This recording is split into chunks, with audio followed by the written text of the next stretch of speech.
बिस्मिल्लाहिर्रहमानिर्रहीम नहमदुहु व नुसल्ली अला मुहम्मद रसूलुल्लाह करीम। ये प्रॉब्लम लीनियर प्रोग्रामिंग प्रॉब्लम की एलपीपी के रिवाइज सिंप्लेक्स मेथड और इसमें भी स्टैंडर्ड फॉर्म सेकंड है। ये solve the following LPP by revise simplex method. Minimum z is equal to x1 plus x2 subject to x1 plus 2 times x2 greater than equal to 7, 4x1 plus x2 greater than equal to 6 and x1 x2 greater than equal to 0।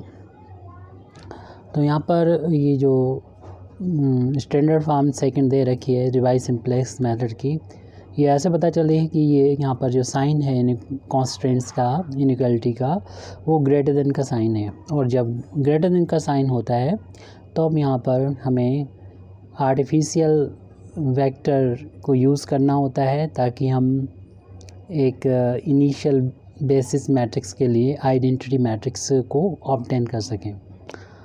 और साथ ही साथ इसमें दो phase होते हैं, क्योंकि ये हमारा स्टैंडर्ड फॉर्म सेकंड है और स्टैंडर्ड फॉर्म सेकंड को सॉल्व करने के लिए दो फेज़ होते हैं। तो फर्स्ट फेज़ को हम इस वीडियो में सॉल्व करेंगे, क्योंकि ये बहुत बड़ा सा क्वेश्चन होगा और टाइम वीडियो बड़ा हो जाता है, अपलोड करने में भी प्रॉब्लम होती है और टाइम की भी प्रॉब्लम है।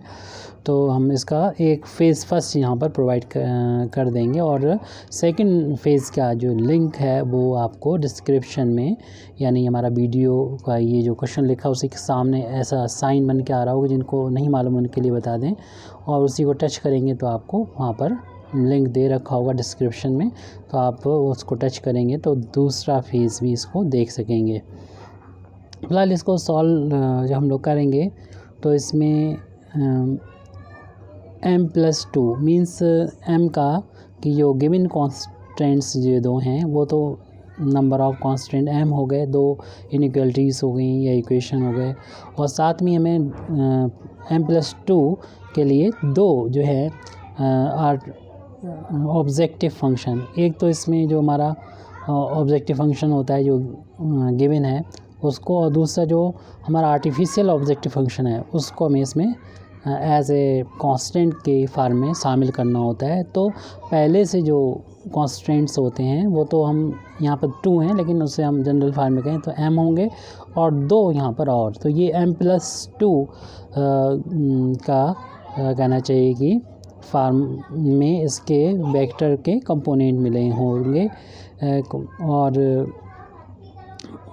m+2 होगा, इसलिए 2 जो नोटेशन है इसमें यूज़ किया जाएगा जब तक कि फेज़ फर्स्ट है। और जब फेज़ सेकंड आएगी तो उसमें चूँकि आर्टिफिशियल जो वेरिएबल्स हैं वो यहाँ से रिमूव हो जाएंगे, तो फिर जैसे कि हम स्टैंडर्ड फर्स्ट सॉल्व करते हैं उसी मेथड से सॉल्व करना होगा। थोड़ा सा नोटेशन का हमें ध्यान रखना होगा, इसलिए आपको इसका सेकंड पार्ट देखना थोड़ा सा ज़रूरी हो जाएगा। तो अब हम सवाल की यहाँ पर शुरुआत करते हैं। सबसे पहले तो हमारी जो प्रॉब्लम मिनिमाइज़ वाली होती है उसको मैक्सिमाइज़ में कन्वर्ट कर लेते हैं। तो इसके लिए हम यहाँ पर यूज़ कर रहे हैं जो ऑब्जेक्टिव फंक्शन है इसको z' से, क्योंकि ये हमने मिनिमाइज़ को मैक्सिमाइज़ में कन्वर्ट कर दिया है, जो कि गिवन जो z है उससे पहले माइनस लगा के हमको मिल जाएगा। तो यहाँ पर ये दोनों पॉजिटिव थे, उससे पहले माइनस आ गया तो अब दोनों निगेटिव हो जाएंगे, यानी माइनस का x1 हो जाएगा, माइनस का x2 हो जाएगा।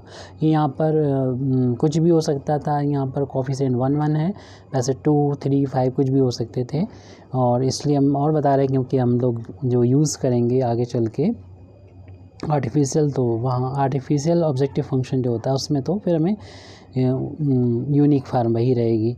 इसमें तो क्वेश्चन के अकॉर्डिंग हमने लिखा है जो भी है।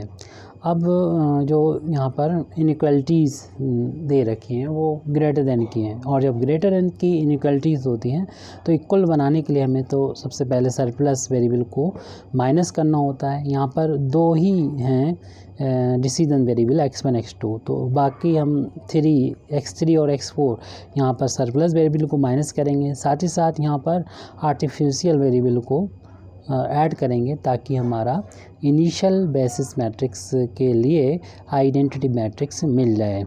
तो हम इसको अब इसमें इंट्रोड्यूस करेंगे, तो इसको लिख भी देते हैं। Introducing the surplus variables. तो सरप्लस वेरिएबल्स जो है हम यहाँ पर x3 और x4 यूज़ कर रहे हैं, और उसके साथ ही साथ हमें इन दोनों इनइक्वालिटीज़ के लिए आर्टिफिशियल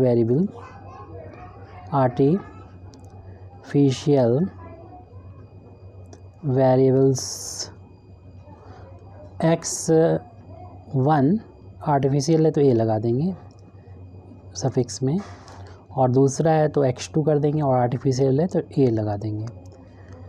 और तो इस तरीके से हमारा तो इंट्रोड्यूस कर दिया जिस वेरिएबल को, जो हमारे जो कांस्टेंट होंगे दी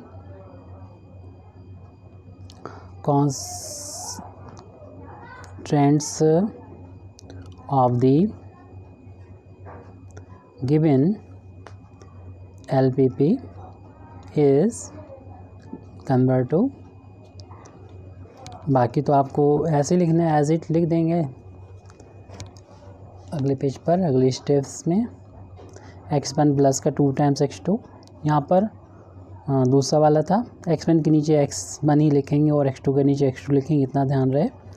अब यहाँ पर जैसे कि अभी लिखा था सरप्लस वेरिएबल, उनको हमें माइनस करना होता है, तो x3 यहाँ पर नहीं आएगा तो खाली छोड़ दिए, कोफिशिएंट 0 होगा। x4 यहाँ पर माइनस से भी सरप्लस वेरिएबल हो गया, दोनों माइनस के, और उसके साथ साथ आर्टिफिशियल वेरिएबल ऐड करना होते हैं। तो इस वाले के लिए हम लोग यूज़ करेंगे, ये जगह छोड़ दें ऊपर, तो x1a और फिर इसके लिए जगह छोड़ दें x2a, और फिर इसके बाद इक्वल का साइन लगा दें। राइट हैंड साइड में 7 था पहले वाले इनइक्वालिटीज़ में, और यहाँ पर इक्वेशन में हम लोगों ने कन्वर्ट कर दिया, 6 लिख दिया। तो यहाँ पर हम लोगों को आर्टिफिशियल वेरिएबल की ज़रूरत पड़ गई है, तो हमारा अब हम इसको सेकंड फेज़ में ले जाएंगे। पहले तो फर्स्ट फेज़ को हमें यहाँ से स्टार्ट करना है। तो ये फेज़ हमारा फर्स्ट होगा, उसमें जो रिवाइज सिंपलेक्स सेकंड की स्टैंडर्ड फॉर्म सेकंड है उसको हम इस तरीके से लिख सकते हैं। तो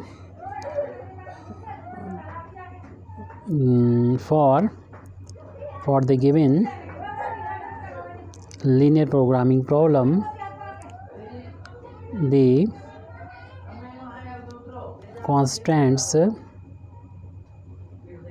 in revised simplex form, standard form second can be written as, यहाँ पर ऊपर आप कहेंगे कि लिखा जा चुका था कॉन्स्टेंट्स, लेकिन वो गिवन कॉन्स्टेंट्स है।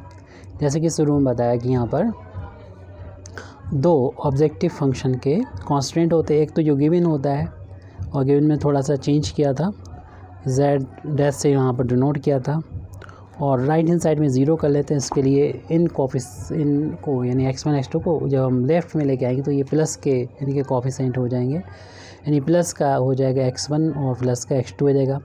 x3 नहीं है यहाँ पर, तो इसकी कॉस्ट को यानी 0 रखते हुए x3 करना पड़ेगा। x4 भी नहीं है, और यहाँ पर जो आर्टिफिशियल वेरिएबल थे वो उनकी भी कॉस्ट को 0 रखना होगा, 0 कोफिशिएंट को 1a प्लस का 0 इंटू x2a, और राइट हैंड साइड में 0 यहाँ पर लिख दिया जाएगा। ये पहला जो हमारा ऑब्जेक्टिव फंक्शन था वहाँ से ये लिखा है। और जो फेज़ फर्स्ट का हमारा ऑब्जेक्टिव फंक्शन के करस्पॉन्डिंग जो लिखते हैं, तो उसमें आर्टिफिशियल वेरिएबल को यूज़ किया जाता है। अगर हम इसको इस तरीके से लिखें कि z इज़ इक्वल टू, तो विद कॉस्ट प्राइस -1 लेते हैं x1a और -1 टाइम्स x2a। अब इनको लेफ़्ट में ट्रांसपोज करेंगे, साथ ही साथ हम देखेंगे कि x1 नहीं है तो उसके कोफिशिएंट को 0 के लिख देंगे, आगे हमारे लिए आसान होगी। इस तरीके से x2 के लिए भी और x3 के लिए भी कोफिशिएंट 0 ही होंगे, क्योंकि यहाँ पर ये मौजूद नहीं है।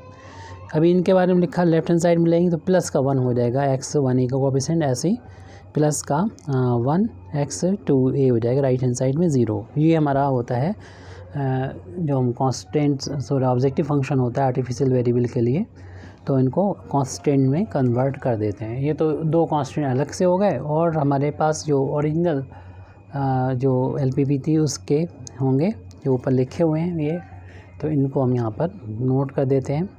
x1 के नीचे x1 ही रहे, ये ध्यान रहे, प्लस का 2 टाइम्स x2 माइनस x3 और प्लस 1 टाइम्स x1a, और राइट हैंड साइड में ये 7 था।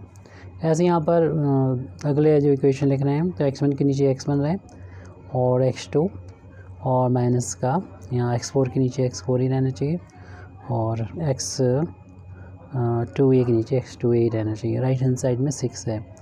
अब जितने भी यहाँ पर हम यूज़ किए हैं decision variable, surplus variable, artificial variable, उनके बारे में नॉन नेगेटिव कंडीशन के बारे में लिख दें। तो हमने इसको यहाँ पर ये लिख दिया है।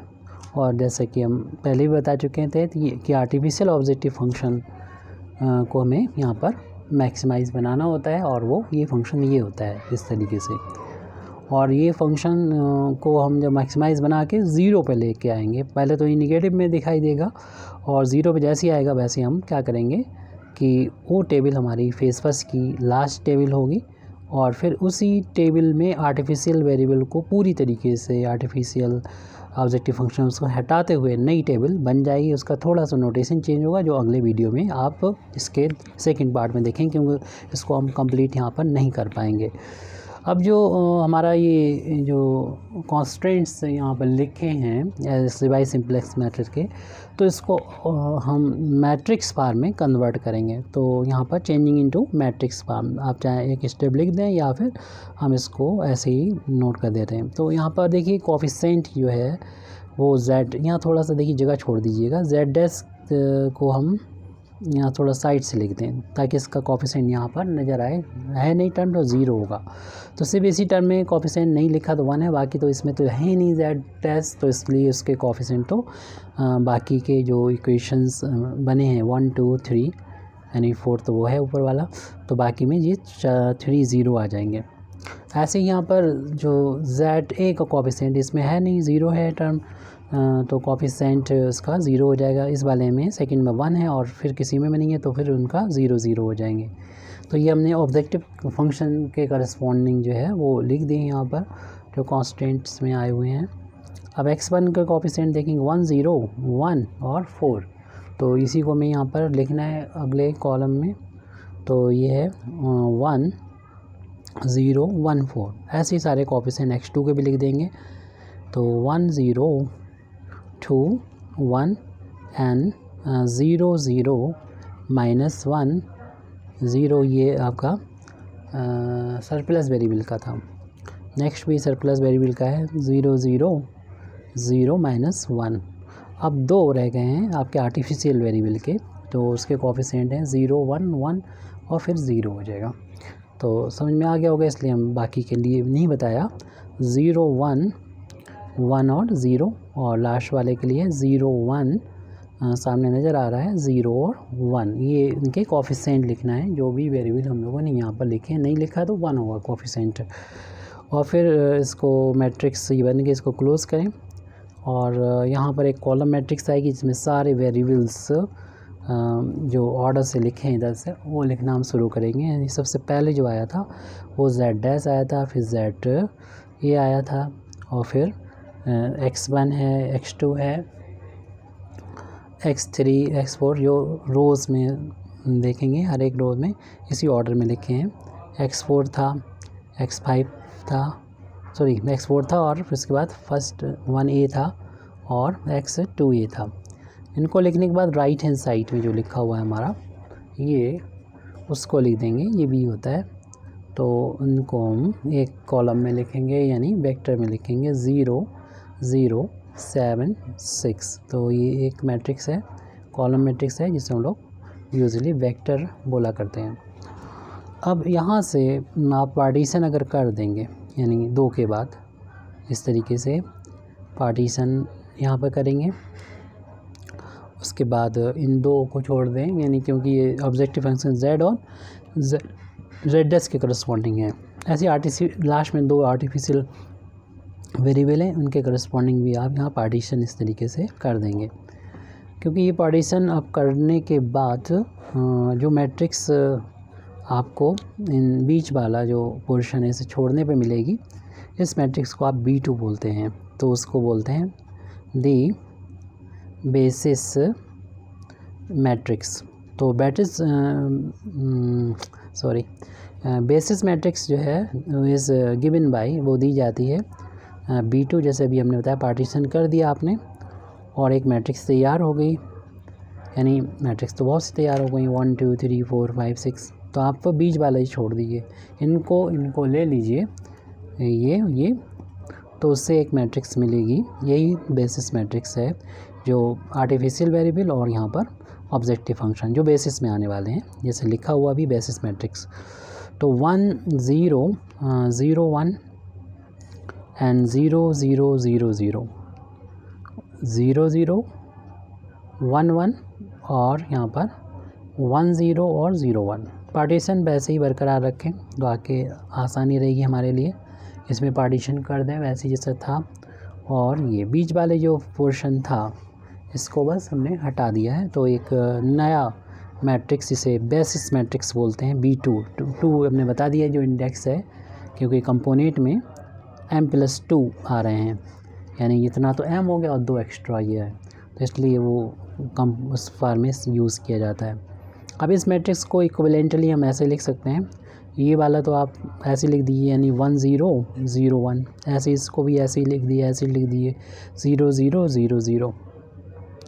इस वाले जो रो होता है उसको हम लोग -CB लिखते हैं, होता है ये, और ये माइनस का होता है CBA होता है, और ये वाली वैल्यू जो होती है इससे वो B कहलाती है। तो यहाँ से भी जैसा पार्टीशन था वैसे बरकरार रखें। तो जो B है वो आपको यहाँ से पता चल गया कितना है, और CB कितना था। अगर CB निकालें तो ये माइनस का CB इतना है, अगर हम CB लिखेंगे तो माइनस से इंटू करेंगे, हालांकि 0 में इंटू करेंगे तो कोई फ़र्क नहीं पड़ेगा। तो यहाँ पर बता दें वेयर हमारा जो CB था वो तो 0 0 था, लेकिन अगर हम CBA की बात करेंगे तो वहाँ पर -1 1 था, तो -1 से इंटू कर दिया। और जो B है वो एक्चुअल में देखें I2 ही है, I2 का मतलब 1 0 0 1 है। और अगर हमें कभी इसका इन्वर्स निकालने की ज़रूरत पड़े तो आपको मालूम है आइडेंटिटी मैट्रिक्स का जो इन्वर्स होता है वो आइडेंटिटी मैट्रिक्स उसी ऑर्डर की होती है, तो इसका इन्वर्स जो होता है वो भी I2 ही होगा। अब हमें आगे जो की ज़रूरत पड़ती है B2 इन्वर्स की, तो इसको निकालने आपको नहीं बस लिखना पड़ेगा, जो शुरू के लिखे हुए हैं आप B में देखिएगा 1 0 0 1 वो तो लिखना होगा, इसे यहाँ पर भी लिखना था 0 0 और 0 0, इस तरीके से पीछे देख लीजिएगा। ये तो पार्टीशन यहाँ पर था, इस तरीके से ये लिखना है। जो B में देखिएगा वहाँ पर लिखा था -CB, बस आपको क्या करना होगा माइनस ना करके प्लस का CB और B1 इन्वर्स, B1 ये वाला है, और ऐसी तरीके CBA प्लस का कर लेना और B1 इन्वर्स कर देंगे, तो B जो हमारा B2 है उसका B2 इन्वर्स यहाँ पर मिल जाएगा, और जो B होता है वहाँ पर वो B इन्वर्स हो जाता है।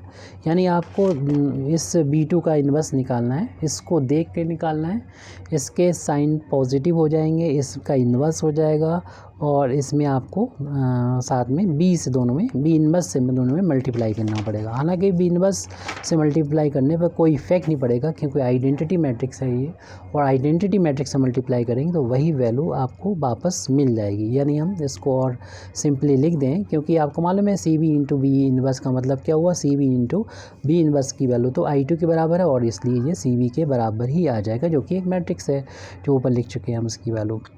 तो इनको तो ऐसे लिख देंगे 1 0 0 1, फिर पार्टीशन है, फिर 0 0 0 0 लिख देंगे, और इधर भी पार्टीशन है ऐसे, और इसको जैसे कि अभी बताया सॉल्व होके ये आ गया CB, इसी तरीके से इसकी वैल्यू भी सॉल्व होके CBA लिख दी जाएगी। और ये तो आपको मालूम ही है कि B1 इनवर्स जो है वो I2 के बराबर है, एज इसको हमने नोट कर दिया। और चाहे तो इसकी अब एक्चुअल जो वैल्यू है जो ऊपर लिखी हुई है वो यहाँ पर नोट करके लिख देंगे। तो B2 इनवर्स का जो आगे टेबल में यूज़ करेंगे तो हम एज इट यहाँ से कॉपी करके वहाँ पर पेस्ट कर सकते हैं। तो इस कॉलम को लिख लेते हैं 1 0 0 0, पार्टीशन ज़रूर कर दें इसमें 0 1 0 0, क्योंकि हमें जो लिखते हैं वहाँ पर टेबल में वहाँ पर भी पार्टीशन होता है 0 और हमारे लिए वो आसान रहता है। -1 ये वैल्यू पीछे से देख के ऊपर जो लिखी है वहाँ से हम देख के लिख रहे हैं। I2 की वैल्यू 1 0 0 1, यानी फुल वैल्यू यहाँ पर लिख दी, लेकिन जैसे कि हमने अभी बोला कि पार्टीशन ज़रूर कर दें। पार्टीशन है, ये B2 इनवर्स की वैल्यू है। अब B2 तो है, आगे हमें ज़रूरत पड़ती है XB और 2 इंडेक्स तो हम यूज़ ही करते हैं। तो ये इस फार्मूले से निकाला, ये टेबल के लिए ज़रूरत पड़ेगी, ये इस फार्मूले से निकाला जाता है। यानी B2 इनवर्स निकाला है, उसमें आप B का 2, ये यहाँ पर 2 तो यूज़ किया जाता है। जो राइट हैंड साइड में हमने इक्वेशन जो आ गए थे 4, उनको मैट्रिक्स फार्म में बदला था, वो उसका राइट हैंड साइड में जो है वो B2 है। अभी इसकी वैल्यू हम लोग लिखेंगे तो बात समझ में आ जाएगी। और ये B2 इनवर्स तो ऊपर हमारा लास्ट में ये लिखा था वही है, तो इसको नोट कर रहे हैं। तो ये वैल्यू है 1, अगर हम रो में लिखें 1 0 0 0। अब यहाँ पर 0 1 -1 0। अब यहाँ पर हम लोग इसको चाहें तो ना ही इसे पार्टीशन में बांटें तो ज़्यादा बेहतर है, क्योंकि हमें यहाँ पर इसकी वैल्यू निकालनी है और वो भी हमें इस B2 जो होता है, ये वाला जो इक्वेशन है इसके राइट हैंड साइड में ये वैल्यू है, इसे बोलते हैं B2। तो इस वैल्यू के साथ मल्टीप्लाई करना है, इसलिए हमें पार्टीशन में करने की कोई भी ज़रूरत नहीं है। 0 0 7 6।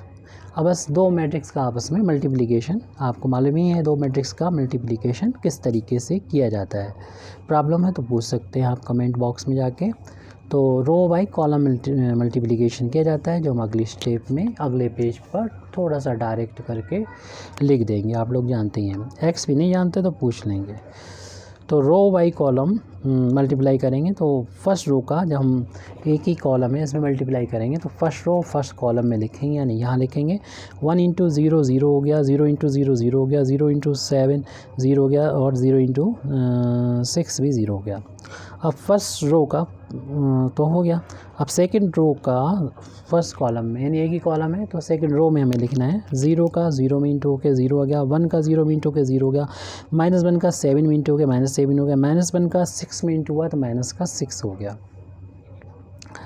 ऐसे ही यहाँ पर थर्ड रो को कॉलम में इंटू करेंगे तो 0 प्लस का 0 और प्लस का 7 और प्लस का 0। फिर करेंगे फोर्थ रो का कॉलम में तो 0 शुरुआत में तीनों हैं और लास्ट में 1 का 6 में होगा तो 6 आ गया। इस तरीके से एक्स भी सॉल्व होके आ गई। ये तो सभी 0 हैं, ये हो गया माइनस का 13, ये हो गया 7 और यहाँ पर 6 हो गया। ये एक्स भी आ गया, जिसका हम लोग आगे स्टार्टिंग सिंप्लेक्स टेबल में, यानी रिवाइज सिंप्लेक्स जो मेथड है उसमें इसका यूज़ करेंगे। तो अगले ही टेबल में हम लोग इसका बनाने वाले हैं। तो टेबल में सबसे पहले तो हम यहाँ पर लिखेंगे वेरिएबल्स इन द बेसिस में वेरिएबल कौन आएंगे, और इसको लिखने के बाद हमें पूरा B2 का साइज़ देख लेना चाहिए, B2 इनवर्स का, उसको यहाँ पर लिखना होता है। और एक चीज़ यहाँ पर और हमें देख लेना चाहिए कि जो B2 इनवर्स हमने यहाँ पर शुरुआत में देखिएगा, ये जो लिखा है इनके ऊपर अगर लिख देंगे तो हमारे लिए आसानी रहेगी कि क्या लिखना चाहिए इसे। ये होता है E1 और ऊपर इंडेक्स 2 लिख दें, और यहाँ पर ये E2, यानी ये Z डैश और ये Z के रिस्पेक्ट में होता है। ये हमारा x1 के करस्पॉन्डिंग अल्फ़ा 1 वेक्टर है। ये 2 इंडेक्स तो सभी में रहेगा क्योंकि आप face standard of form second के फेस फर्स्ट यूज़ कर रहे हैं। और फिर इसी का अल्फ़ा 2 तो ऊपर लिखा ही जाएगा। फिर अल्फ़ा 3 आपके लिए आसानी रहेगी ये, और फिर यहाँ पर अल्फ़ा 4 ऊपर 2 लिखा ही जाएगा। और ये अल्फ़ा 5 और 2 रहेगा यहाँ पर, और अल्फ़ा 6। ये ध्यान रहे कि अल्फ़ा जो 5 है और अल्फ़ा 6 है वो आर्टिफिशियल वेरिएबल के लिए यहाँ पर यूज़ हुए हैं, आर्टिफिशियल वेरिएबल के लिए यूज़ हैं। और हमने फिर इसके बाद जो फिर इसको हटाया था, इनको हटाया था, उसी से B2 मिला था, और फिर उसी के करस्पॉन्डिंग हमारा B2 इन्वर्स अब ये आया है। तो फिर हम इसको उसी इसमें लिखेंगे, यानी E1 यहाँ पर लिख दिया जाएगा, 2 सफिक्स में रहेगा, E2 लिख दिया जाएगा, 2 सफिक्स में रहेगा, और यहाँ पर अल्फ़ा 5 जो हमारा आर्टिफिशियल वाले हैं लास्ट में, ये B2 के करस्पॉन्डिंग आए थे, अल्फ़ा 6। यानी यहाँ पर आप B2 में अगर इसको लिख देंगे तो आसानी महसूस करेंगे। E1 E2 था, इन दोनों कॉलम को लिया था, और हमने फिर 5 और 6 को लिया था। तो ये अल्फ़ा 5 थे और ये अल्फ़ा 6 थे, तो उसी को हमने यहाँ पर अल्फ़ा 5 को ऊपर में सफिक्स समय लिखना ही होगा, 6 लिया है। ये तो B2 का हमारा साइज़ के अकॉर्डिंग ये हो गया, 4 वैल्यू में लिखना होगी। उसके बाद हमारा यहाँ पर होता है सॉल्यूशन। तो यहाँ पर सॉल्यूशन लिखते हैं, जो कि होता है XB2 जो हम लोग फाइंड कर चुके हैं अभी। तो उसका हम लोग यूज़ करेंगे। कैसे फाइंड किया था? B2 इनवर्स में B का मल्टीप्लाई किया था, ये हमें मिल चुका था। एक कॉलम होगा जिसको हमें लिखना होगा, और फिर हमें यहाँ पर देखना आगे चल के कि कौन इनकमिंग वेक्टर होगा उस बेस पर यहाँ पर, और आउटगोइंग के लिए मिनिमम रेशियो वो लिखना होगा। तो अभी नहीं लिख सकते इसको, वो आगे चल के ही यूज़ कर सकते हैं। तो मिनिमम रेशियो अभी नहीं कह सकते हैं, हाँ ये ज़रूर कह सकते हैं कि XB अपान में Y, और जो भी इंडेक्स आएगा वो बाद में यूज़ करेंगे। और यहाँ पर जो Y की पॉजिटिव वैल्यू होंगी यानी कम यहाँ पर एलिमेंट के, उन्हीं के लिए ये वैल्यू हमें निकालना होती है, फाइंड करना होती है। और Z डैश और ZA है, इसके लिए भी हमें मिनिमम रेशियो यहाँ पर निकालने की कोई भी ज़रूरत नहीं होती। तो हमें सिर्फ इनके लिए इसकी वैल्यू को फाइंड करने की ज़रूरत होती है। बेसिस में ये दोनों हमने लिख दिए हैं, जो आपके इन इक्वेशंस से भी हम इसको ऑब्टेन कर सकते थे। यानी आप x1 x2 x3 x4 को 0 रखेंगे तो Z डैश मिलेगा यहाँ पर, क्योंकि इनके कोएफिशिएंट तो 0 हैं। यहाँ पर ZA मिलेगा। और इसी तरीके से हमारा जो प्रोवाइड कर रहे हैं आइडेंटिटी, ऐसा समझ लीजिए। तो ये हैं, हमें आइडेंटिटी एलिमेंट प्रोवाइड कर रहे हैं। ये Z डैश है, ये ZA है, और ये आपका X1A और X2A के करस्पॉन्डिंग है। तो बस इन्हीं के करस्पॉन्डिंग जो आते हैं उनको ही हमें बेसिस में यहाँ पर लिखना होता है। तो X1A एक्चुअल में ये हमारा बेसिस, फर्स्ट बेसिस का ये है वेक्टर। ऐसे ही X2A लिखना होगा, XB2 सेकंड वाला होगा। ये लिखना कोई ज़रूरी नहीं, अब इसको लिखें। और इसको लिखने के बाद हम लोग अपनी, जैसे कि हमने पहले बोला था कि B2 जो निकालेंगे उसका कॉपी करके वहाँ से पेस्ट कर देना है। तो हमारे पास ये सामने लिखा हुआ है, तो यहाँ से हमने कॉपी किया और यहाँ पर जाके पेस्ट कर देंगे ये B2 इन्वर्स की वैल्यू को। इसको हम रो में भी लिख सकते हैं, 1 0 0 0। यहाँ पर सेकेंड रो लिख रहे हैं, सामने हमारे है B2 इन्वर्स, तो 0 1 -1 -1। फिर इसके बाद यहाँ पर थर्ड रो है, इसके एलिमेंट हमारे सामने लिखे हुए हैं, लिख देंगे रोज़ में। ऐसे ही रो में लिख रहे हैं हम 0 0, कॉलम में ध्यान रहना चाहिए 1 0 कॉलम के नीचे ही हो। और ऐसे ही फोर्थ वाला भी लिख देते हैं 0 0 0 और यहाँ पर 1। इसे लिखने के बाद हमको इस इन कॉलम्स को भरना होगा। और इन कॉलम को भरने से पहले हमें निकालना होगा नेट एवेल्यूएशन, जो कि इस फेस फर्स्ट का है, जिसमें हम लोग आर्टिफिशियल वेरिएबल का यूज़ करते हैं। तो आर्टिफिशियल वेरिएबल का एक सफिक्स में इसका हमें लिखना होता है, और जो नहीं आए हैं बेसिस में उनके करस्पॉन्डिंग ही हमें डेल्टा की वैल्यू को फाइंड करना होता है। तो बेसिस में देखिए यहाँ पर ये किसके करस्पॉन्डिंग है, 5 और 6 के। तो आपको मालूम है 1 से लेके 4 तक कोई भी नहीं है, तो उन्हीं की डेल्टा की वैल्यू हमें मैट्रिक्स की फार्म में मिलेगी, यानी एक वेक्टर की फार्म में मिलेगी, रो वेक्टर यानी रो मैट्रिक्स की फार्म में। डेल्टा 1A जो कि आपका फेस फर्स्ट को डिनोट करता है। फिर यहाँ पर डेल्टा 2A और डेल्टा 3A जो यहाँ पर बेसिस में नहीं है उनके करस्पॉन्डिंग, क्योंकि बेसिस में कौन है आपको यहाँ पर नज़र आ रहा है। तो 5 है 6 है, आपके 1 से 4 तक नहीं नज़र आ रहा है, तो 4 यहाँ तक होगा, 1 से 4 तक लिख दिया। इसकी वैल्यू निकालने के लिए फार्मूला होता है जो आपको याद करना होगा।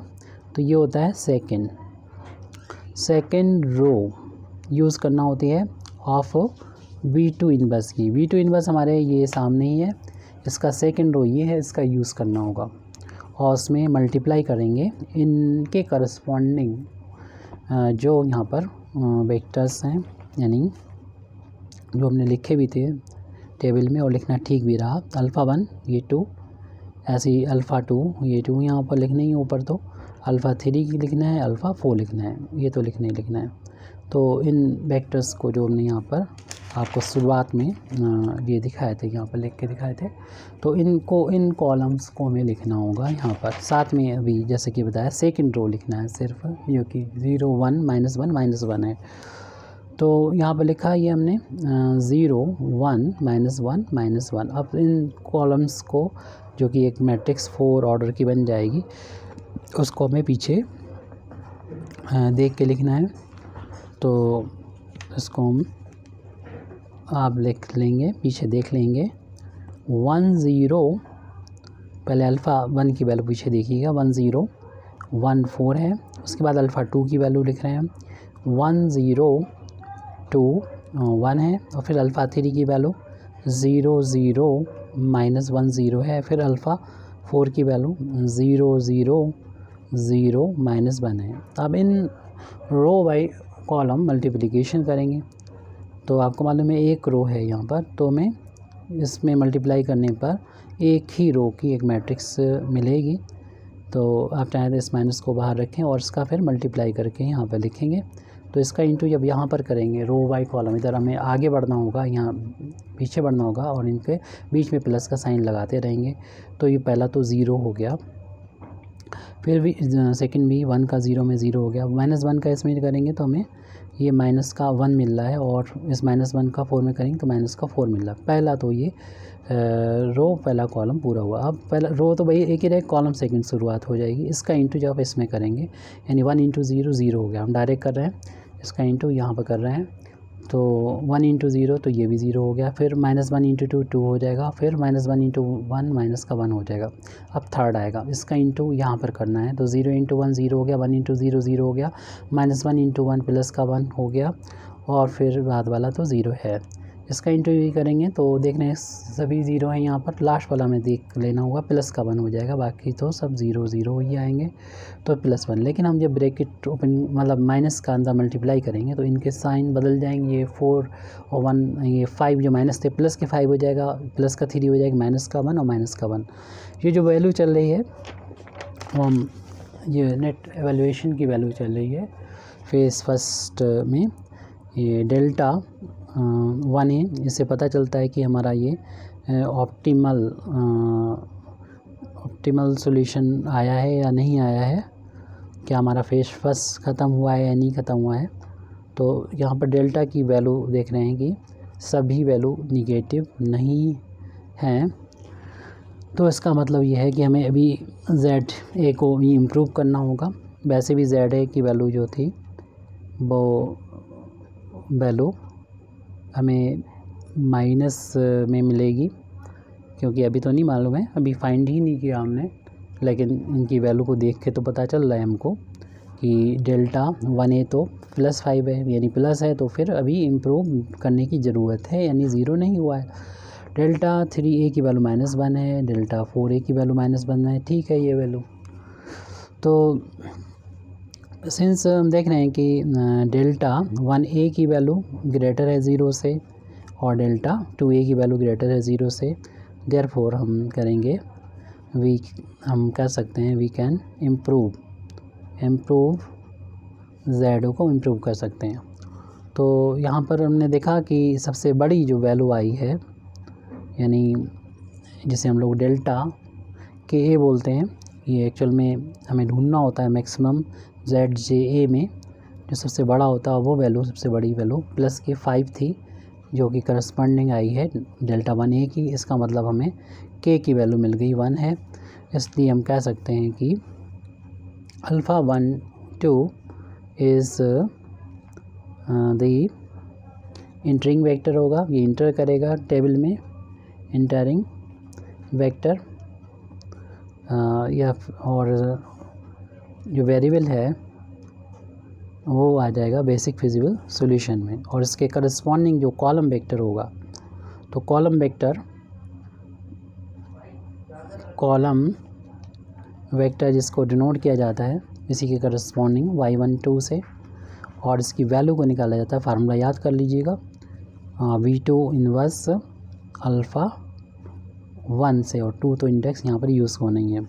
v2 वही है, v2 इन्वर्स जो हमारे टेबल में लिखा हुआ है, उसी लास्ट टेबल में जो होता है वही v2 होता है, और वो पीछे से हम देखेंगे तो रो में लिखेंगे 1 0 0, देख लीजिएगा टेबल के अंदर जो भी लिखे हैं, 0 1 -1 0 1 सॉरी 0 0 1 0 होगा, क्योंकि आर्टिफिशियल वेरिएबल यहाँ पर आइडेंटिटी बना रहे थे यहाँ पर लास्ट में।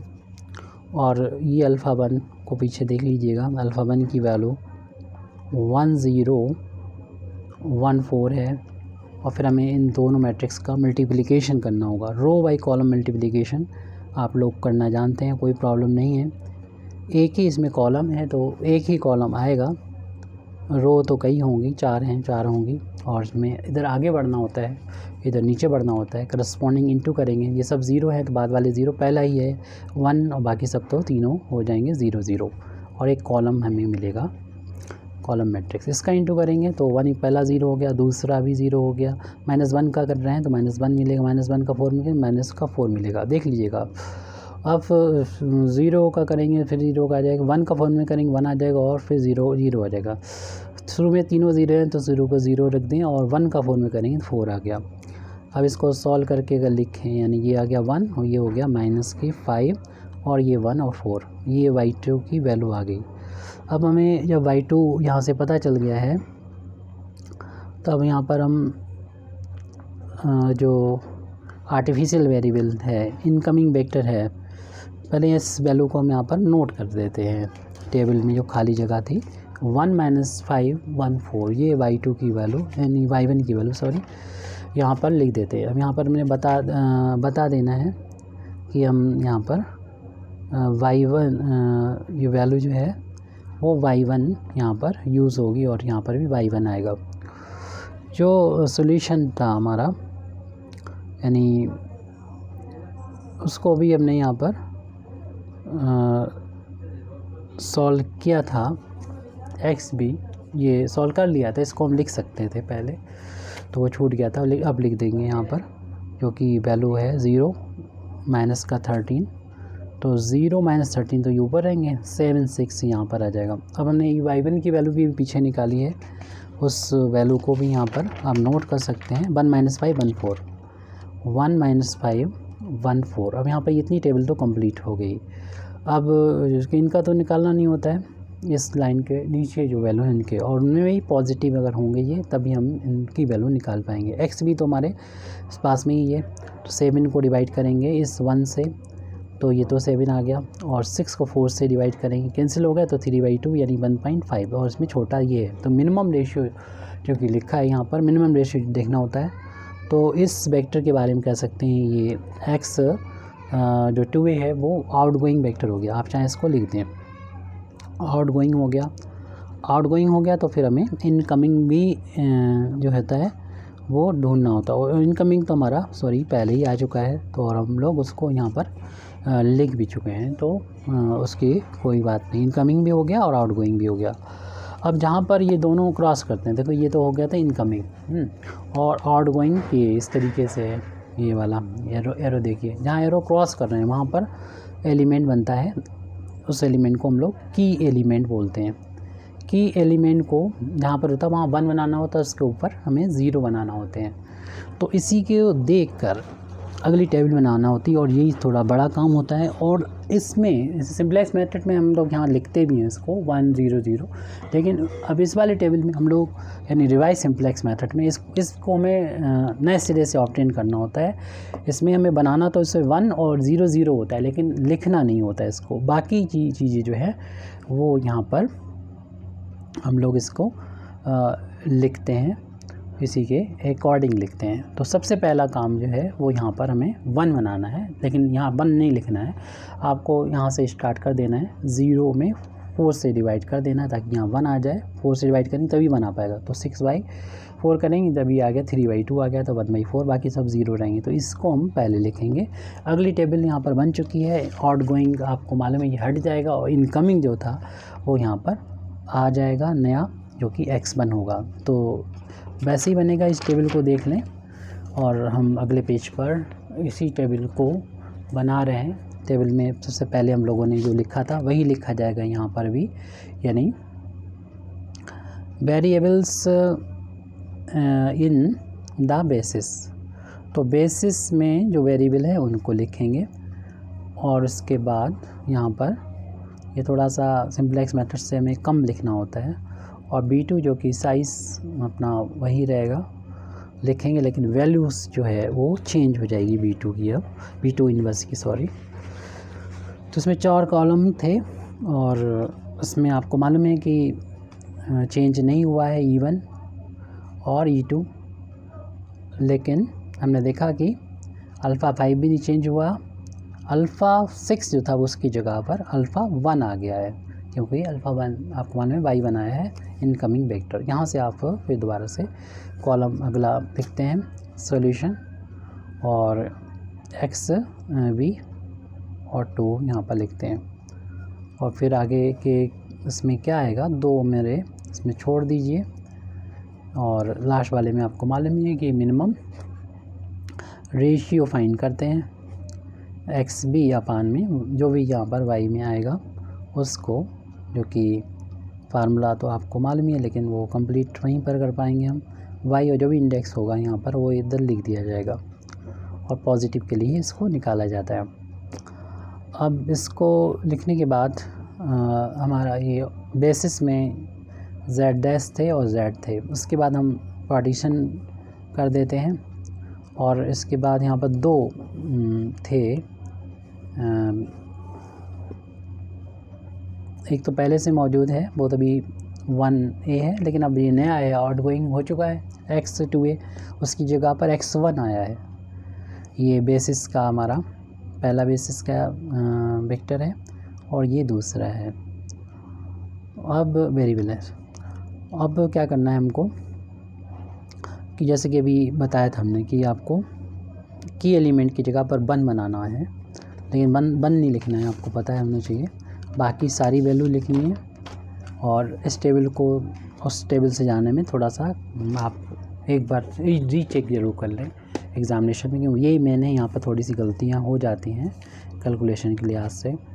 तो यहाँ से हम डिवाइड करेंगे तो सिंपल है, यहाँ पर 1/4 हो जाएगा, और 4 से डिवाइड करेंगे 3/2 हो जाएगा। बाकी के 3 0 हैं, तो अब इस टेबल में हम यहाँ पर लिख दे रहे हैं 0 0 0 और 1/4, और यहाँ पर रह जाएगा 3/2। अब जैसे कि यहाँ पर हमने बताया था कि आपको ऊपर 0 तो बनाना है, लेकिन लिखना नहीं है। और चूँकि आपने जब डिवाइड किया तो समझिए यहाँ पर 1 आ गया है। अब हम इस 1 को अगर इस वाले 1 से माइनस करेंगे तो 0 आ जाएगा, यानी हम इस वाले रो को इस ऑप्टेन हमें हो चुका है, इस रो को अगर माइनस करेंगे तो क्या मिलेगा, 0 में से इस 0 को माइनस करेंगे तो हमें 0 मिलेगा। ऐसे 2 0 और हैं तो ये एलिमेंट होंगे, यानी 0 में 0 माइनस करेंगे 0 मिलेगा, 1 में से 0 माइनस करेंगे 1, ये एलिमेंट तो हमने लिख दिए। अब यहाँ पर एलिमेंट 0 है, इस 0 में से जब माइनस करेंगे 1/4 तो माइनस का 1/4 मिलेगा। अब ये यहाँ पर और लिखना है, तो आपने जैसे देखा यहाँ पर 3/2 है और इसको हम माइनस करेंगे, किस में से माइनस करेंगे, 7 में से, 7 में से माइनस करना है 3/2, एलसीएम लेंगे 14 माइनस का 3 हो जाएगा, यानी 11/2 आ जाएगा। तो 11/2 को यहाँ पर हम लोग लिख देंगे 11/2। अब ऊपर भी हमें यही काम करना है, यानी हमको बनाना है यहाँ पर 0, यहाँ पर 0, ये तो 1 अच्छी बात है, तो हम डायरेक्ट जिस तरीके से हमने इसमें किया है वैसे ही अपना वो जो टेबल आया है, सॉरी एक ये वाला रो आया है, इसका यूज़ कर लेंगे, हम घटा देंगे इस पहले वाले में से, तो इसमें से घटाना है, ठीक 1 है बाकी सारे 0 है और हमको इस वाले में से इस वाली रो को घटाना है। तो इसलिए चूँकि शुरू में 0 है तो हमें ऊपर जो है वो वही 3 में तो वही रखने होंगे, वही वैल्यू लिखनी होंगी, यानी 1 0 0 1 0 0 हमें वही रखनी है। उसके बाद चेंज आएगा, क्योंकि हम 1/4 को माइनस कर रहे होंगे इस 0 में से, तो माइनस का 1/4 आ जाएगा।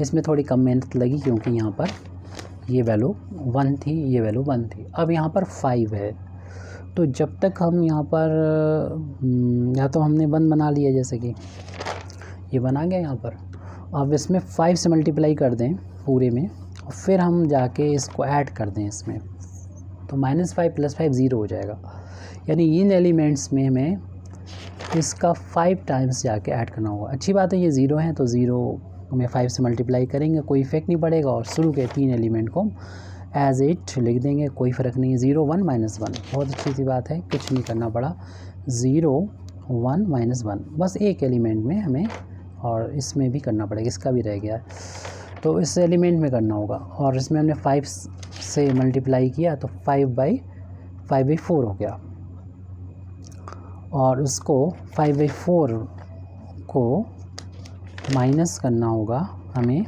इस -1 में से, तो और वो है यहाँ पर प्लस करना होगा, तो सॉल्व करेंगे 5/4 और -1, तो एलसीएम लेके हमको मिल जाएगा 1/4 मिल जाएगा। सॉल्व करने के बाद देख लीजिएगा, अब इसको और इसको लिखना है, हालांकि इसमें छूट गया था, पहले कर लेना चाहिए था इसको कंप्लीट, क्योंकि ये 3/2 है, इसको हमें इस 0 में से माइनस करना था, तो माइनस का 3/2 आ जाएगा ईज़िली। अब यहाँ पर हमने जैसे कि 5 से मल्टीप्लाई किया है, तो ये हो गया 15/2, 15/2 को हमें माइनस करना है इस 0 में से, तो जैसे कि हमने बोला था कि हमारा ये 1 है और हमें इसके बराबर लेके आना है, यानी -5 के, तो यहाँ पर 5 से मल्टीप्लाई करेंगे, जब यहाँ पर 5 से मल्टीप्लाई करेंगे तो यहाँ 5 आएगा, ऊपर जाके से ऐड कर देंगे, -5 + 5 हो जाएगा, तो 3, ये 15/2 हो गया, और पहले से यहाँ पर मौजूद है -13, तो हमें रफ पे कैलकुलेशन कर लेनी चाहिए, यहाँ पर -13 है और हमने बोला प्लस करें 15/2 को, 15/2 को प्लस करना है, एलसीएम लेंगे, -26 प्लस का 15, इन दोनों का जो डिफरेंस है माइनस के 11/2 बचा, तो -11/2, ये रफ पे हमने थोड़ा सा काम किया था, -11/2 को यहाँ पर हमने लिख लिया। ये तो हमारा x भी आ गया, जो कि पिछली टेबल से देख के ही आएगा। अब बाकी जो 2 कॉलम रह गए हैं बाकी, और जो नेट एवल्यूएशन होता है वो हम हर एक टेबल में अलग से निकालते हैं, बनाते हैं।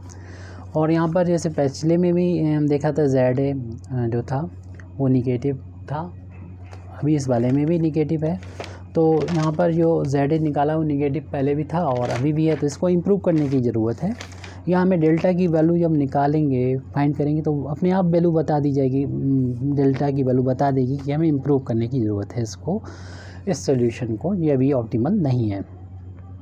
तो हमें देखना होगा कि बेसिस में कौन नहीं है। बेसिस में देखिए x1 है और 1 है, यानी ये 5 के करस्पॉन्डिंग था। तो 5 और 1 को छोड़ दीजिए तो 2 रहेगा, 3 रहेगा और 4 रहेगा। ध्यान रहे कि 1 को छोड़ा है, 5 को छोड़ना है, तो 6 अब लेना है। अब ये मिलता कैसे है, फार्मूला वही रहता है, माइनस रहता शुरू में, और यहाँ पर एक मैट्रिक्स होती है, इसमें लिखते हैं सेकेंड रो, लिखते हैं, यानी रो मैट्रिक्स होती है, सेकेंड रो ऑफ B2।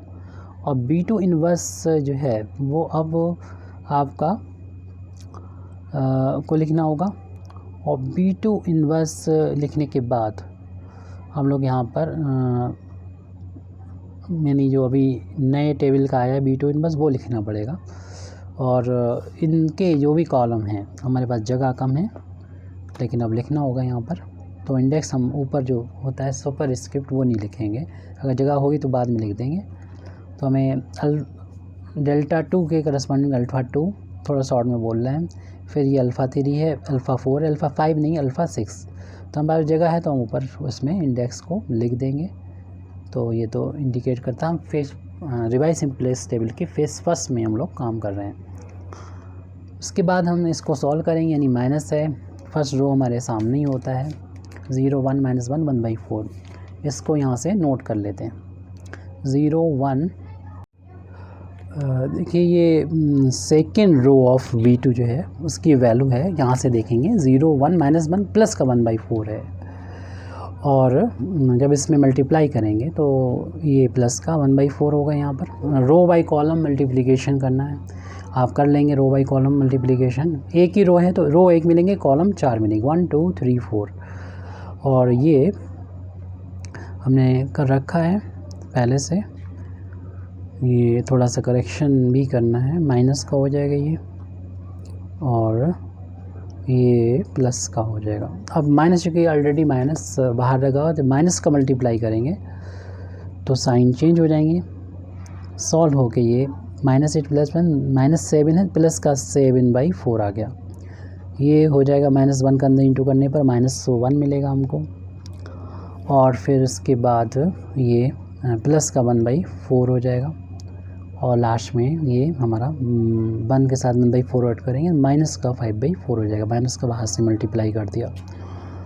तो यहाँ पर देख रहे हैं कि जो डेल्टा 2a की वैल्यू है वो 7/4 है, डेल्टा 3a की वैल्यू -1 है, डेल्टा 4a की वैल्यू 1/4 है, डेल्टा 6a की वैल्यू जो है माइनस का 5/4 है। और इसमें हमें देख रहे हैं कि ये डेल्टा जो है, डेल्टा 2a की वैल्यू 0 से बड़ी है, डेल्टा 4a की वैल्यू भी पॉजिटिव है। तो ऐसे केस में हमें दोबारा से कह सकते हैं कि ये सॉल्यूशन जो है ऑप्टिमल नहीं है, तो हमें इम्प्रूव करना पड़ेगा। तो हम कह सकते हैं कि वी कैन इम्प्रूव ZA को हमें इम्प्रूव करना पड़ेगा। तो इसका मतलब एक अगली टेबल एक और यहाँ पर हमें बनाना होगी, उस टेबल को हमें बनाना है। इस टेबल को देखते हुए तो डेल्टा की जो वैल्यू है, इससे सबसे बड़ी वे जो वैल्यू है उसको मैं छाट के पता करना होगा इनकमिंग वेक्टर कौन बन रहा है, और साथ ही साथ फिर हम आउटगोइंग वेक्टर भी इसी की हेल्प से निकालते हैं। तो देख रहे हैं कि डेल्टा KA जो है वो हम लोग जानते हैं मैक्सिमम डेल्टा ZA होता है, और ये वैल्यू जो आ रही है 7/4 आ रही है, जो डेल्टा 2a के कॉरस्पॉन्डिंग है। तो इसका मतलब KA की वैल्यू 2 के इक्वल है। तो कह सकते हैं therefore alpha 2 is the entering vector. तो इंटरिंग वेक्टर होगा, और इस तरीके से x2 जो वेरिएबल होगा वो बेसिक फिजिकल सॉल्यूशन में इंटर करेगा, और करस्पॉन्डिंग कॉलम हम निकालेंगे। दी करस्पॉन्डिंग द करस्पॉन्डिंग वेक्टर यानी कॉलम वेक्टर जिसको हम लोग डिनोट करते हैं y2 से, उसकी वैल्यू इस फार्मूले से लिखी जाती है b2 इनवर्स, और 2 है तो अल्फ़ा 2 लिख देते हैं यहाँ पर। तो b2 की वैल्यू जो लास्ट हमारा ये टेबल है यानी हमारी जो मैट्रिक्स है ये, यहाँ से इसे b2 इनवर्स है यहाँ से उठाते हैं, और अल्फ़ा 2 शुरू में देख लीजिएगा जो हमने अभी तक यूज़ किया है। तो v2 की वैल्यू को लिखें 10, देख लीजिएगा ये जो टेबल बनाई थी बीच वाली वैल्यू ऊपर लिखा हुआ है शुरू में, अब टॉप पे लिखा है b2 इनवर्स, वो b2 इनवर्स की वैल्यू यहाँ से आप नोट कर लेंगे पीछे पेज को पलटते हुए। तो इन वैल्यू को लिखने के बाद आपको मल्टीप्लिकेशन भी करना होगा। अल्फ़ा 2 जो एक वेक्टर है, मैट्रिक्स है, कॉलम 10 जो शुरू में इक्वेशन में कन्वर्ट किया था मैट्रिक्स फॉर्म में, वहाँ से आप आराम से ऊपर लिखा हुआ है रीडली चेक कर सकते हैं। एक ही कॉलम है यहाँ पर, रो 4 हैं तो 4 यहाँ पर रो मिलेंगी, कॉलम एक ही मिलेगा। रो बाई कॉलम मल्टीप्लिकेशन करना है तो 1 आएगा, शुरू में 0 0 आ जाएंगे, माइनस का 1/4 आ जाएगा। फिर इस तरीके से रो बाई कॉलम इंटू करेंगे, 0 0 और माइनस का 2 प्लस का 1/4। कैलकुलेशन चेक कर लेंगे आप, शुरू में 2 0 हैं तो कोई दिक्कत नहीं, 0 ही आएगा, ये 2 आएगा और माइनस का 1/4। फिर इसका इंटू करेंगे यहाँ पर, तो ये शुरू में 3 0 हैं तो इनका तो 0 ही आएगा, लास्ट में 1/4। तो इनको हम लोग लिख देंगे सॉल्व करके, 1 में से 1/4 माइनस होगा तो 3/4 आएगा, ये माइनस का 7/4 बन गया, ये प्लस का 7/4 बन गया, और ये 1/4 के इक्वल है। इस तरीके से हमने ये y2 निकाल लिया है, फाइंड कर लिया है, जिसका हम लोग यहाँ पर यूज़ कर लेंगे y2 ये मैट्रिक्स, क्योंकि ये अभी टेबल कंप्लीट नहीं हुई थी। यहाँ पर y2 लिखेंगे, ऊपर भी यहाँ 2 लिख देंगे, लेकिन यहाँ पर आपको 2 लिखना होगा और उसको फिर कंप्लीट भी करना होगा। जो y2 की वैल्यू है अभी निकाली है, यानी 3/4 और माइनस का 7/4 थी, 7/4 प्लस की थी और लास्ट में 1/4।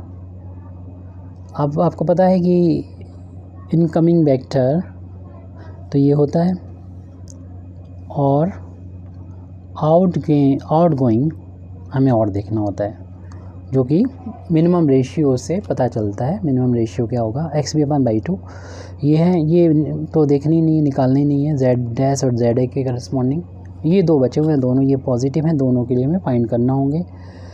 तो xv की वैल्यू सामने है, उसको इससे डिवाइड करना होगा, यानी 11/2 को डिवाइड करना होगा 7/4 से।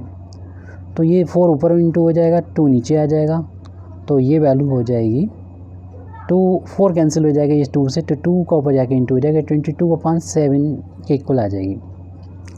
ऐसे इसको इससे डिवाइड करना होगा, तो 3/2 को डिवाइड करना होगा 1/4 से, 4 का ऊपर जाके मल्टीप्लाई हो जाएगी, जो कि 2 से कैंसिल होके से 6 बना देगा, और ये 6 ज़्यादा होगा, ये तो 3.14 के आसपास होता है, यानी ये मिनिमम है, तो ये आउटगोइंग हो जाएगा, यानी ये आर्टिफिशियल चला गया। इसके बहुत चांस हो जाएंगे कि हम इम्प्रूव ना कर सकें, यानी हमारा इसके बाद टेबल ना बने, और हम फेज़ जो है सेकंड में पहुंच जाएंगे। फिर अगले वीडियो में इसका सॉल्यूशन देखेंगे, जिसका लिंक प्रोवाइड कर देंगे हम डिस्क्रिप्शन में। फ़िलहाल अभी हम लोगों ने जो वैल्यू फाइंड की है वो y2 की फाइंड की, और उसको हमने लिख भी दिया है, और अगला टेबल भी अब यहीं से बनेगा, क्योंकि ये इनकमिंग वेक्टर होता है और ये एरो लगा हुआ है, ये यहाँ पर आउटगोइंग हो गया, तो जहाँ क्रॉस कर रहे हैं वहाँ पर की एलिमेंट है, इसको हमें की एलिमेंट को 1 बनाना होता है। तो 1 बनाने के लिए आपको मालूम है कि 4/7 से मल्टीप्लाई करेंगे, 4 से 4, 7 से 7 कैंसिल होकर 1 आ जाएगा। हालांकि 1 वहाँ पर लिखना नहीं होगा आपको, क्योंकि ये तो टेबल अब आखिरी है इस फेज़ फर्स्ट की, लेकिन ये काम 4/7 का हर एक एलिमेंट में इंटू करेंगे यहाँ पर और लिख देंगे वहाँ पर। अगली टेबल में, और उसी को ये सारे रहेंगे। बस इसमें हमें जो आर्टिफिशियल वेरिएबल एक बार चला जाएगा उसको हमें यहाँ पर नहीं लिखना पड़ेगा। आप ZA को एक बार लिख लें लास्ट टाइम और दिखा दें कि उसकी कॉस्ट यहाँ पर 0 बन चुकी है, क्योंकि आपको 0 ही बनाना है, इसके अलावा ऊपर नीचे। और इस वाले को इसे तो लिखनी नहीं होता है, ऊपर नीचे इसकी कॉस्ट 0 आ जाएगी। यहाँ तो 0 बनाना होता है, साथ में ये इसकी कॉस्ट, इसकी जो सॉल्यूशन है उसकी 0 आ जाएगा। और 0 के बाद हमें इसको अगली टेबल में हटाना होता है, रिमूव करना होता है। तो अगली टेबल तो यहाँ पर बननी होती है, और लास्ट टेबल है ये। और इसमें शुरू में जो लिखा था वही लिखेंगे, यानी वेरिएबल्स इन द बेसिस। तो बेसिस में वेरिएबल हो गए। उसके बाद आपको यहाँ पर B2 इन बस लास्ट बार लिखना है, फिर नहीं लिखना होंगे। और E1 E2 लिखना होगा। और यहाँ पर अल्फ़ा 2 पहले ही आ चुका था, और अभी जो आया है अल्फ़ा 6 की जगह पर अल्फ़ा 1 आया है। तो ये पिछली टेबल से ही ये सारी वैल्यू आती हैं। और इसमें सॉल्यूशन जो होता है XB2 वो भी लिखना होगा, लेकिन अब ये कंप्लीट हो गया, ऐसे लिखने की ज़रूरत नहीं। जो बेसिस में वेरिएबल थे Z और Z' और ZA हमारे, वो लिखे जाएंगे, लेकिन अगली बार से ये नहीं लिखना है, क्योंकि इसकी वैल्यू 0 आने वाली है। क्योंकि हम लोग देखेंगे कि हाँ, तो पिछली टेबल जो थी उस वहाँ से हमें थोड़ी मेहनत करना होगी, और वहाँ पर की एलिमेंट की जगह पर हमें 1 बनाना होगा। तो 2 और थे यहाँ पर, लेकिन अब इसमें जा चुका है X1 तो हमारा पहले से आ चुका था, और अभी जो X1A गया है उसकी जगह पर X2 आया है, Y2 के करस्पॉन्डिंग X2। ये बेसिस का पहला, ये दूसरा एलिमेंट है। बाकी के जो एलिमेंट हैं तो हमें देखना होगा कि हमें पीछे की टेबल को देख के इसे कंप्लीट करना होगा। और Y2 नहीं लिखना है, लेकिन यहाँ पर जैसे क्या कहा था हमने 4Y7 से मल्टीप्लाई करके लिखना है, इसको पहले कंप्लीट करना है इस जगह को। तो ये वैल्यू हो जाएगी 4/7, और ये 4/7 कहीं 4 कैंसिल हो जाएगा, -1/7 बचेगा। बाकी दोनों शुरू में 0 हैं, तो 0 0 और 4/7 जैसे भी बताया हमने, और माइनस का 1/7 आ गया, और इसको भी लिखना होता है। और हमने यहाँ पर कितना 4/7 से मल्टीप्लाई किया था, 4 से ये 2 से 4 कैंसिल हो जाएगा, और ये 22/7 आ जाएगा। तो 22/7 यहाँ पर हम लोग लिख देंगे, क्योंकि हमने यहाँ पर 22 मल्टीप्लाई किया है 4/7 से। उसके बाद आपको मालूम है कि इसके ऊपर यहाँ पर 0 बनाना होता है, तो इसे डायरेक्ट ऐड करेंगे तो हो जाएगा। इसका मतलब ये हुआ कि हम इस पूरे रो को इसमें जाके ऐड कर दें। तो ये पहले हम सॉल्व कर लेते हैं। तो 0 आ जाएगा, ये 1 आ जाएगा, ये 0 आ जाएगा, ये 0 आ जाएगा, ये 0 आ जाएगा। जैसा हमने बोला है वैसे ही अगली स्टेप में लिख भी देंगे, क्योंकि सारी चीज़ें क्लियर थी। 0 1 0 0 और 0, और पार्टीशन के बारे में हमने बताया था उसको, तो हम यहाँ पर जारी रखना चाहिए था, यानी E1 E2 वाला अलग ही रखिए, तो आपको भी आसानी रहेगी हमेशा। और अभी भी हमारा ये रहेगा, आगे की जो टेबल है बनाने में आसानी रहती है, समझने में आसानी रहती है। अब इसको ही देखना है, लेकिन इसको लिखना नहीं है। आपको मालूम कि एलिमेंट के यहाँ 1, इसके ऊपर 0 बना लिया, अब इसके यहाँ पर भी 0 बनाना है। अब देखिए जो हमने यहाँ पर एक एक्चुअल में हमने 4/7 से मल्टीप्लाई करके यहाँ पर 1 बना लिया है, और बना के यहाँ पर लिखा हुआ है इसका यूज़ करेंगे, यानी 1 है, और 1 से फिर हम इसको 3/4 बनाना आसान होगा, क्योंकि फिर हम इसमें 3/4 से मल्टीप्लाई कर देंगे, तो यहाँ 3/4 आ गया समझिए, और इसमें जाके माइनस करेंगे तो 0 आ जाएगा यहाँ पर।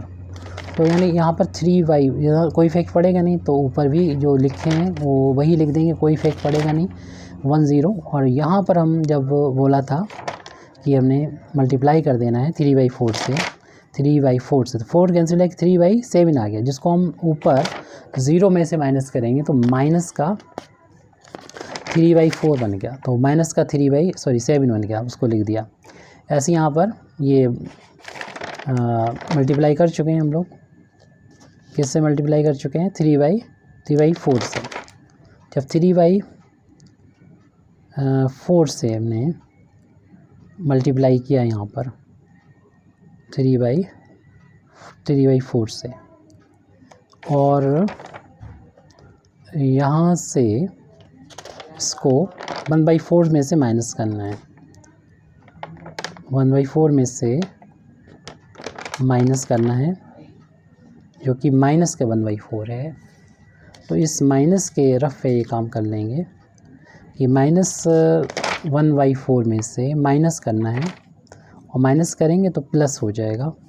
इसमें से कहा था हमने 3/4 से इंटू करेंगे, तो 3/4 से मल्टीप्लाई करेंगे, इस 1/7 का जो माइनस माइनस प्लस हो चुका है, क्योंकि हमने बोला था ये 1 आ चुका है और हमें बनाना है 3/4। तो 3/4 का पूरे इस वाले रो में मल्टीप्लाई करते हुए 3/4 का, और ऊपर वाले में से माइनस करना है, जो कि यहाँ पर मौजूद एलिमेंट हैं, जो कि -1/4 है, और इसको फिर सॉल्व करना है।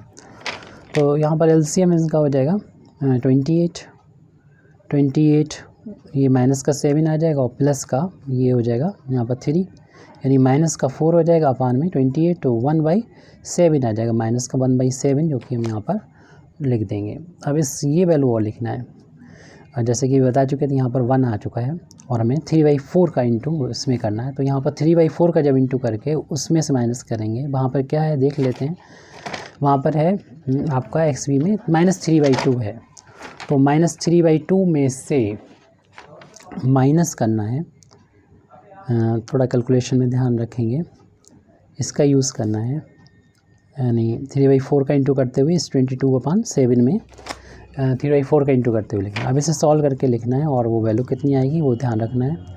एलसीएम ये 2 से अगर कैंसिल कर देंगे तो 11 आ जाएगा, इसमें 14 एलसीएम हो जाएगा, और ये 7 यानी 21 आ जाएगा, माइनस का ये 14 पूरा कैंसिल हो गया, ये आ जाएगा यहाँ पर 33 आ जाएगा, जो कि ऐड करने पर माइनस का 54 हो जाएगा, और इसमें 2 से डिवाइड कर देंगे तो 27/7 आ जाएगा। तो वो यहाँ पर लिखना होगा, कैलकुलेशन थोड़ा हाई फाई है तो उसको ख्याल रखना होगा।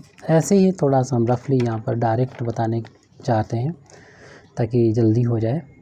यहाँ पर देखिए आपको 1 के नीचे 0 लाना होता है, आपको मालूम है कि आपको यहाँ 1 बना चुके हैं, 1 आ चुका है, लेकिन लिखा नहीं जाएगा यहाँ पर।